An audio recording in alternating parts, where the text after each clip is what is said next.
veulent le devenir sous les yeux du monde. Ils confondent richesse et validation. Ils veulent que les autres les voient réussir avant même d'avoir réellement réussi. Et c'est à ce moment-là que le piège se referme. Parce qu'à l'instant où ton ego devient plus fort que ta stratégie, tu es déjà en train de tout perdre.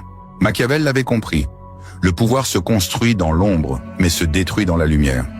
Les rois tombaient non pas parce qu'ils perdaient leurs armées, mais parce qu'ils cherchaient à être aimés.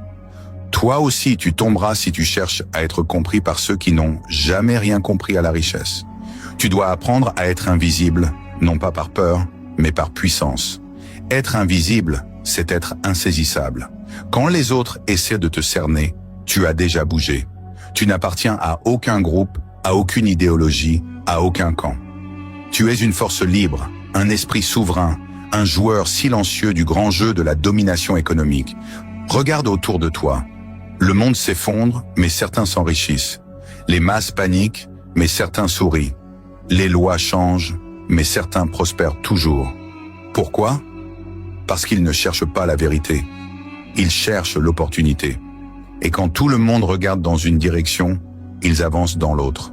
La richesse cachée, c'est un art, celui de détecter les angles morts de la société.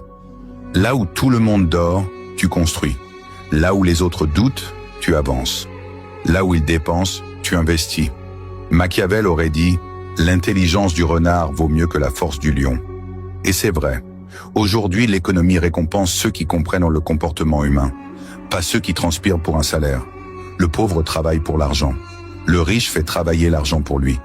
Mais le stratège, lui, fait travailler les hommes, les émotions et les perceptions. Il comprend la psychologie collective. Il sait que les gens achètent des illusions, non pas des réalités. Et il se sert de cette faiblesse pour bâtir sa liberté. Quand Machiavel parlait du pouvoir, il ne parlait pas seulement de politique. Il parlait de la nature humaine. Et la richesse, c'est simplement une version moderne du pouvoir. Si tu veux t'enrichir, ne cherche pas des raccourcis financiers, cherche des raccourcis psychologiques. Demande-toi toujours, qu'est-ce que les gens désirent, mais qu'ils n'ont pas le courage d'obtenir eux-mêmes? Puis, donne-le leur à ton prix. Mais attention, ne confonds jamais influence et dépendance. Si ton succès dépend de la validation d'autrui, tu es déjà esclave. C'est pourquoi les vrais riches ne parlent jamais. Ils laissent les résultats parler à leur place. Ils cultivent le mystère, car le mystère attire la fascination, et la fascination engendre le respect.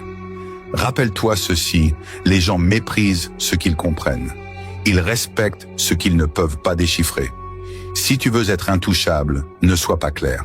Sois une énigme. Un homme